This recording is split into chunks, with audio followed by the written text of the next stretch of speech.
Era da un po' che non ci vedevamo per una nuova puntata di Beato tra gli orologi. Beh, è domenica, domani si lavora, le festività natalizie sono ormai passate da un po' e quindi eccoci qua. Una nuova puntata dedicata a un brand, a una maison che ha fatto la storia dell'orologeria italiana. Panerai. Sigla. Dopo tante puntate di Beato tra gli orologi, mi sono accorto che non avevo ancora parlato di una maison storica, magnifica, che a me piace tantissimo e che meriterebbe forse più puntate di Beato tra gli orologi. Ne avevo già parlato qui su Talk, nella nostra stanza degli orologi, dove vi parlo di orologeria, storia degli orologi, ma anche storie che grandi uomini hanno compiuto con i loro orologi al polso. E non c'è brand più indicato, più adatto proprio per la mission del nostro canale, e cioè storie che grandi uomini hanno compiuto con i loro orologi al polso, e ce ne sono tantissimi che con i loro Panerai negli anni 30 e che venivano dati in dotazione alla Regia Marina Militare Italiana, di avventure e di imprese ne hanno compiute. Ne ho parlato più approfonditamente in diversi video qui sul canale, quindi vi consiglio di cercarli semplicemente su YouTube, Panerai Talk, troverete un po' tutto, mentre in questa puntata, come ogni domenica e come in ogni puntata di Beato tra gli orologi, voglio un po' invece concentrarmi in maniera più generica e più genuina a quelle che sono invece le novità presenti a catalogo, i prezzi di determinati orologi. Insomma, attraverso il nostro computer semplicemente andiamo a vedere come si presenta il sito delle maison, e in questo caso di Panerai, per vedere un po' che cosa c'è all'interno dei loro siti e magari poi vedere anche in boutique quali saranno i riscontri, anche magari relativi a qualche sconto, che non fa mai male. Prima di continuare vi ricordo che se l'orologeria è un argomento che vi piace, se vi piacciono i nostri contenuti o vi piace come la racconto, vi chiedo di iscrivervi al canale, è del tutto gratuito e ci darete a tutta la redazione di Talk una grande mano per creare sempre più contenuti, e anche contenuti soprattutto più elaborati che richiedono normalmente molto budget. Inoltre nella descrizione di questo video, come sempre, troverete tutti i link per raggiungere la nostra community: Instagram, le chat Telegram, il podcast Spotify, Amazon Music, Google Music. Insomma, creiamo tantissimi contenuti su varie piattaforme e trovate tutto appunto in descrizione. Detto questo, bando alle ciance, come si suol dire, andiamo a vedere Panerai. Allora, il sito di Panerai si presenta in maniera pulita e soprattutto con un bellissimo 8 giorni, un Radiomir 8 giorni, c'è scritto anche qui, che fa bella mostra di sé. Vediamo un po' che cosa c'è ancora. Radiomir Officine, esclusiva e-commerce, poi una selezione, immagino, di vari orologi. Il mondo Panerai, esperienze leggendarie, ed è proprio vero, materiali, movimenti, insomma un po' quella che è stata la storia di Panerai. Ripeto, ne abbiamo parlato approfonditamente in altri video qui sul canale, quindi vi consiglio di vederli. Dopodiché siamo liberi di andarcene nel catalogo degli orologi per capire un po' che cosa succede. Luminor, l'essenza di Panerai, assolutamente. Luminor Marina, questo che vedete qui è un Panerai automatico. Devo necessariamente dire che i collezionisti, i puristi, gli appassionati di Panerai difficilmente vanno oltre quello che è il classico Panerai. In realtà normalmente vanno difficilmente oltre l'acquisizione da parte di Vendome di Panerai, e cioè c'è tutta una, possiamo dire, parte del collezionismo pre-Vendome appunto, che riguarda tutti quei Panerai originali, officine Panerai, cioè prima dell'acquisizione da parte del gruppo. E naturalmente tutto quello che vediamo ora invece è post, perché sono appunto orologi recenti. Ciò per me non toglie la loro bellezza. C'è da dire che da un punto di vista collezionistico hanno un fascino infinitamente minore di quella che invece è la Panerai storica, però devo dire anche che continuano a realizzare bellissimi prodotti, soprattutto per tutti i gusti, perché si sono lanciati anche in misure più piccole, quando invece Panerai sono sempre stati da 44 e da 47 mm. Oggi troviamo i 42 e, se non ricordo male, tranquillamente anche i 40 mm, che vanno un po' oltre quella che è la natura di Panerai. Però è anche vero che la società si evolve, si evolvono i gusti, si evolvono gli appassionati, quindi capisco bene che ci sia anche una ricerca in più. Per esempio San Versimo di Panerai, questo qui quadrante bianco, cinturino in caucciù verde, il mio preferito, è magnifico. Se non ricordo male questo è un 44 mm, sì, c'è anche scritto, adesso lo andiamo a vedere. 10.100 euro sono tanti soldi, non che siano troppi, però c'è da considerare che sono gli stessi soldi richiesti per un Rolex Submariner. C'è da dire che il Rolex ha anche il bracciale in acciaio, sono entrambi movimenti di manifattura, però è anche vero che il Rolex non si trova, il Panerai si trova invece con sconto, il che lo rende tra l'altro molto molto interessante, perché è un oggetto per me magnifico, incredibilmente bello, duro, puro, militareggiante il giusto, ma anche perfetto secondo me in tantissime altre occasioni. In ogni caso un orologio super sportivo, questo è indubbio, però c'è da dire che mi piace tanto la versione 44 mm anziché 47 mm,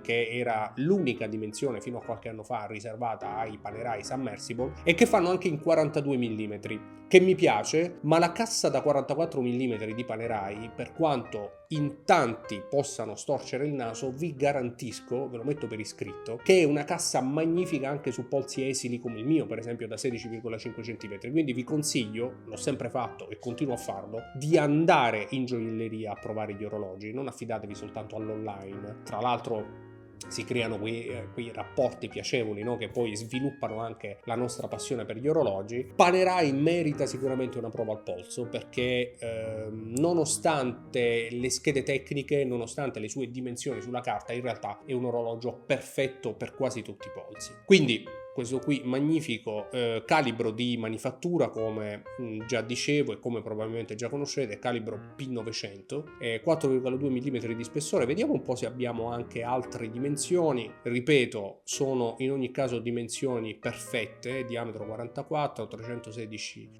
L, non ci dice lo spessore, ma è uno spessore che è perfetto per questo orologio. Ve lo garantisco. 300 metri. C'è anche un'altra cosa da dire: Panerai purtroppo negli ultimi anni credo abbia iniziato a risparmiare, se così vogliamo dire, praticamente diminuendo le caratteristiche tecniche degli orologi entry level, che normalmente in quanto diver appunto della Regia Marina Militare Italiana, sono sempre stati, almeno i moderni, 300 metri. Alcuni di questi hanno invece subito una drastica diminuzione dell'impermeabilità, perdendo anche per esempio il fondello a vite in favore di un fondello a scatto a baionetta, cosa che va bene, d'accordo, però indubbiamente perdono parte delle loro caratteristiche tecniche che invece li ha resi grandi. Adesso vi faccio anche vedere di che cosa stiamo parlando. Qui abbiamo anche il 44 mm in oro carbo, praticamente una lega in oro rosa di proprietà di Panerai. Lo abbiamo visto anche in una puntata del Build a Collection da Mario Mossa Gioiellieri a Bari, e ricordo anche il prezzo, 34.000 euro, che per un orologio del genere insomma non sono assolutamente pochi. Però è anche vero che questo orologio è dedicato a chi può spendere determinate somme e magari ha speso già molto di più per una collezione, e i 34.000 euro di questo Panerai sono una piccola spesa in più per ingrandire insomma la propria collezione. Tant'è che Mario Mossa quell'orologio lo vendette dopo poco, forse era addirittura già venduto mentre registravamo la puntata. È un orologio magnifico che non avrei mai e non avrò mai la possibilità di comprare, però chi può credo che abbia portato a casa un grandissimo pezzo di orologio. Il Luminor 2, questo qui è quello più piccolo, forse il 40 mm, vediamo un po'. O il 42? Lo fanno anche da 38. Ricordavo una cosa del genere, non ho voluto osare, però lo fanno anche da 38. Naturalmente non è più il Panerai che tutti conosciamo e di cui in particolare vi sto parlando in questa puntata. È un Panerai che diventa un Panerai da donna, o comunque un Panerai molto piccolo, diventa tutt'altro e si rivolge a un pubblico diverso. Il cinturino rosa per esempio appunto dimostra che si rivolge magari a un pubblico più femminile con un polso più piccolo. Ci sono anche dei complicati con le fasi lunari, questi per esempio non li conoscevo, si chiama proprio Panerai 2 Luna, non lo conoscevo. 9.800 euro sono veramente tanti soldi per orologi di questo tipo. È anche vero che si rivolgono, questi sono i 42 mm, che invece sono begli orologi, vi consiglio appunto di provare anche questi. Sono tanti soldi, ma di sicuro hanno anche il loro mercato. Abbiamo i full gold con bracciale, altra cosa che fa storcere il naso ai puristi, il bracciale. In realtà alcune volte non sono male questi bracciali, io non lo comprerei un Panerai con bracciale, ma di sicuro c'è chi apprezza. Bellissimo anche questo verde, tutto oro giallo, oro rosa, tutti belli. Devo ammettere che mi piacciono tutti, probabilmente non quelli da 38 mm, però devo essere onesto, già a partire dai 42 mm li reputo interessanti. Poi abbiamo il Radiomir, che riprende appunto, come dice anche qui Panerai, il fascino vintage di questo modello e soprattutto di questa cassa, la cassa Radiomir, la cassa tipicamente Panerai con le anse saldate, no? Perché Panerai nasceva un po' così, quadrante California. Questo orologio in particolare, premetto che potrei dire delle inesattezze, innanzitutto perché Beato tra gli orologi nasce così in maniera genuina, ma anche perché conosco l'orologeria in maniera approfondita, ma non posso ricordare tutto a memoria. In ogni caso, se non ricordo male, queste referenze qui, quadrante California, all'inizio avevano all'interno movimento Rolex, e credo anche che sia l'unico caso in cui Rolex forniva i propri movimenti di manifattura a qualcun altro, in questo caso proprio a Officine Panerai, che poi forniva la Regia Marina Militare Italiana. E ci sono delle referenze rarissime e amatissime dai collezionisti, normalmente pezzi d'asta, che appunto hanno movimento e corona logati Rolex, il che naturalmente fa amare ancora di più Panerai, la sua storia e i suoi diver storici. Questo in particolare calibro Panerai P5000, naturalmente di manifattura, 45 mm di diametro, abbiamo detto, sì, acciaio brunito, un po' per richiamare naturalmente l'heritage del marchio, e calibro manuale come si conviene ad un vero Panerai. Poi c'è anche il Radiomir da 40 mm, sempre per avvicinarsi a vari gusti. Mi piacerebbe però vedere una schermata di tutti gli orologi. Abbiamo anche questa opzione, quindi vedi tutti gli orologi. Io volevo trovare proprio il Panerai base, se non ricordo male si chiama proprio logo base, e che è appunto uno di quei Panerai che però non vedo. Non vorrei essermi perso un fuori catalogo, un fuori produzione di alcuni di questi orologi. No, non credo proprio, infatti sono questi qua, Luminor base logo, come dicevo, con o senza secondina. Io amo la secondina sui Panerai e amo i quadranti sandwich, che tra l'altro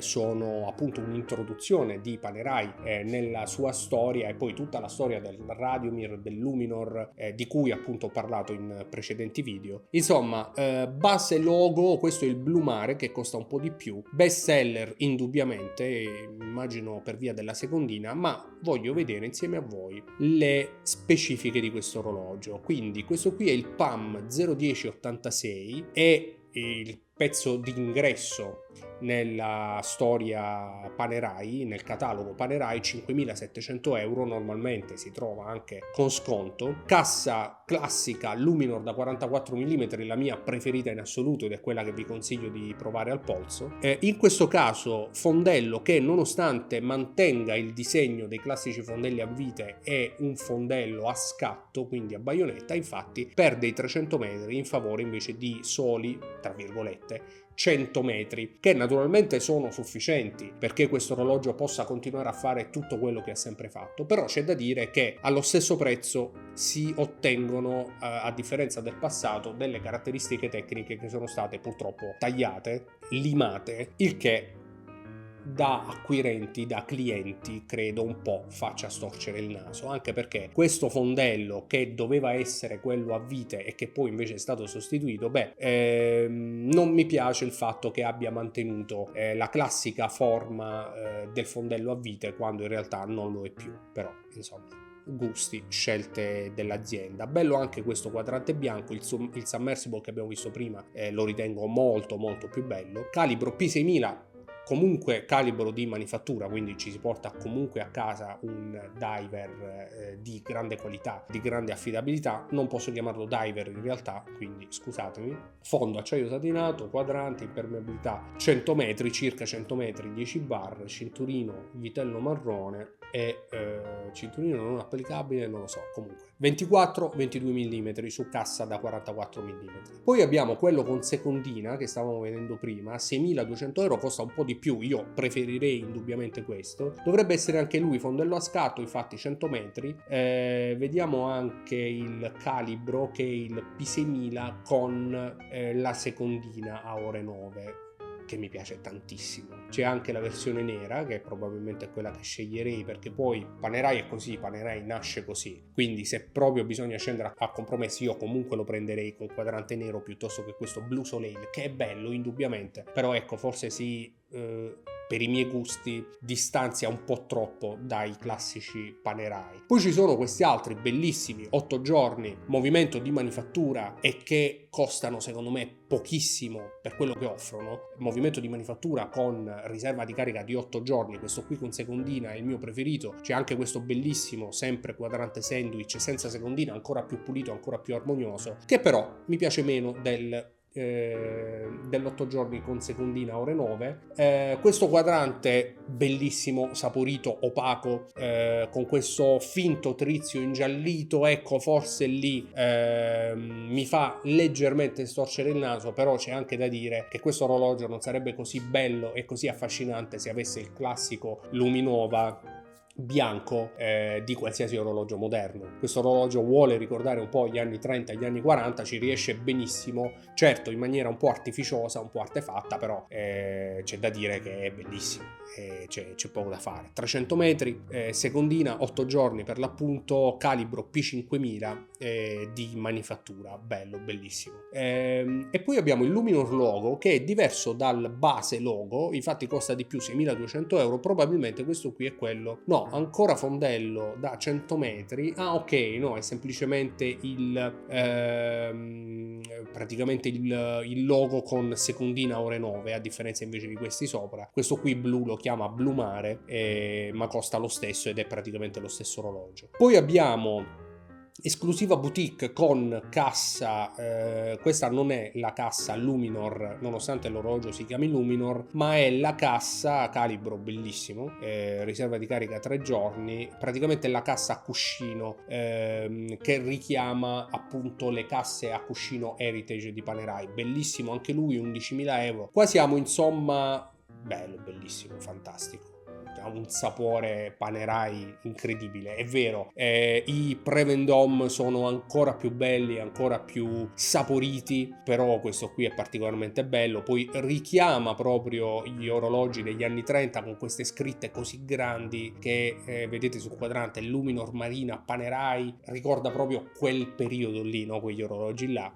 Questo ha un diametro di, vediamo un attimo, movimento naturalmente sempre di manifattura, perché mi sono perso 100 metri e questa cosa qui invece mi fa storcere il naso, perché un orologio così storico e che richiama così tanto la storia non può essere 100 metri, non può essere 100 metri, però insomma ce lo dobbiamo tenere, 11.000 euro, non li spenderei, 47 mm come i classici Panerai degli anni 30. Un po' sorrido, un po' storco il naso perché si mischia così tanto una storia così gloriosa, soprattutto una storia italiana, con delle innovazioni, se così vogliamo chiamarle, che poi innovazioni non sono, che cozzano un po' con questa storia. Certo, un orologio del genere non lo troverete mai vintage da comprare, tra l'altro con tutto il radio che c'è all'interno sarebbe anche pericolosissimo, andrebbe tenuto in un bunker di piombo, e magari approfondiremo la questione in una prossima puntata, però ecco, sono state fatte varie cose che si potevano evitare. Panerai da tempo sponsor anche di Luna Rossa, infatti li abbiamo visti anche tra i 38 mm prima. Poi abbiamo il Luminor 40 mm, quest'altro 44 mm con data automatico. Questa è una referenza con data che non mi piace, proprio mi fa storcere veramente il naso, non riesco a farmela piacere, va un po' troppo oltre quello che è il classico Panerai. Già il Submersible lo trovo più Panerai di questi automatici con data, poi abbiamo GMT, poi ci sono anche tante cose molto esclusive, perché Panerai ha fatto anche innovazioni tecniche di grandissimo pregio, tra cui anche ripetizione minuti e tourbillon, tra cui questo magnifico, secondo me, crono che, se non ricordo male, è un rattrappante. Vediamo un po' se trovo. Anche in questo caso 100 metri, va bene, un crono ce lo possiamo tenere, però è bellissimo. 10.200 euro, 44 mm, quindi perfetto anche per tutti i polsi. Questo mi piace davvero tantissimo. Poi questo nero è super rock, e questo qui è insomma un cronografo magnifico, bello. Tra l'altro, se non ricordo male, una uscita anche abbastanza recente. Dicevo, non ricordo se è un rattrappante, probabilmente no, però meccanico, carica automatica, P9002, anti-urto, minuti cronografo, piccoli secondi. No, non è il rattrappante, ma di sicuro ce ne sono altri. Questo in Carbotech, 44 mm, anche lui bellissimo, con bracciale quadrante blu, oro rosa, flyback 44 mm. Questo è tosto, questo è bellissimo. Flyback, però vedo una doppia lancetta, quindi chissà se è anche un rattrappante. Poi abbiamo il Luna Rossa, 44 mm, tutti 44 mm, li ricordavo più grandi e invece ne sono usciti tanti da 44 mm, molto bello. Poi 47 mm e ancora i GMT. Poi questo qua, il Tourbillon GMT di cui vi parlavo, non ho visto in ripetizione minuti, probabilmente era qualche esclusiva o qualche cosa del passato che magari è uscito fuori produzione, non saprei, ma di sicuro c'era. Insomma, grande storia Panerai, bel catalogo, forse un po' troppo vasto, ma tantissime cose molto belle. Prezzi anche un po' per tutti i gusti, dai 5.000 ai 6.000 fino ai 40-50.000 e anche molto di più in realtà. A proposito, vediamo un po'. Scusate, mi è venuta la curiosità. 189.000 euro il Tourbillon GMT, però ecco, grande storia secondo me per tutte le tasche e anche per tutti i polsi, a dispetto invece di ciò che si possa pensare fino a quando non li si prova al polso. Come sapete, io sono anche poi solito scegliere l'orologio del beato tra gli orologi, e in questo caso onestamente la scelta non è facile. Molto probabilmente per testa e tasche direi 8 giorni con secondina, 7.700 euro, probabilmente con un bello sconto da concessionario. Magari chiederemo proprio a Mario Mossa Gioiellieri cosa si può fare su un Panerai del genere. Orologio magnifico, di grande sapore, di grande heritage, ma anche grande tecnica all'interno, con un movimento appunto con riserva di carica da 8 giorni, che non è certamente per tutti. Detto questo, però, se avessi un budget superiore, magari come secondo orologio, io mi sceglierei proprio quel cronografo 44 mm che abbiamo visto prima. Questo qui probabilmente quadrante nero, 10.200 euro, costa un po' di più. È anche vero però che è un cronografo ed è bellissimo, è fantastico, e credo che andrebbero scelti entrambi, e vi garantisco che questa volta sarei veramente in difficoltà nello scegliere tra uno e l'altro, però devo farlo, quindi io dico 8 giorni con secondina. Sì, l'ho detto. E insomma, anche questa puntata del Beato tra gli orologi volge al termine. È stata una puntata come sempre interessante, che ci ha fatto e mi ha fatto sognare. Andrò a letto sognando questi Luminor 8 giorni, che comunque sono abbastanza abbordabili. Sono prezzi, devo essere onesto, ancora molto comprensibili per un orologio di questo calibro, ma naturalmente, come sempre, vorrei sapere la vostra nei commenti. Quindi prima di salutarvi vi ringrazio per essere stati con me fin qui in questa nuova puntata di Beato tra gli orologi. Ci leggiamo nei commenti e vi do appuntamento ad una prossima puntata qui su Talk. Ciao.